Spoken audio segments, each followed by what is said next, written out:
Good morning friends. గృహిణి అంటే ఒక మహిళ కాదు, ఆ ఇంటికి ఒక వెన్నెముక.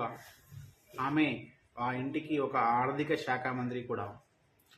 తను తన భర్త కష్టపడి సంపాదించిన డబ్బుని, తమ కష్టార్జితాన్ని ఎక్కడ ఎప్పుడు ఏ అవసరాలకు ప్రతి రూపాయిని లెక్కబెట్టి ఖర్చు చేసేదే మహిళ గృహిణి.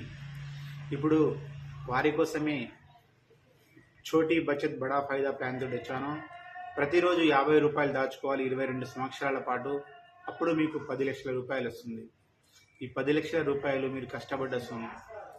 ఈ 10 లక్షల రూపాయలతోటి మీరు మీ పిల్లల వివాహం కానీ, వారి ఎడ్యుకేషన్ కానీ, లేకపోతే మీ రిటైర్మెంట్ కోసమైనా దీన్ని ఉపయోగించుకోవచ్చు. సో ఈ ప్లాన్ మీకు కావాలంటే తప్పకుండా ఈ నెంబర్కి కాల్ చేయండి. ఎందుకంటే మహిళా శక్తి చాలా విలువైనది. వారి ప్లానింగ్ ఇంకా సూపర్ ఉంటుంది.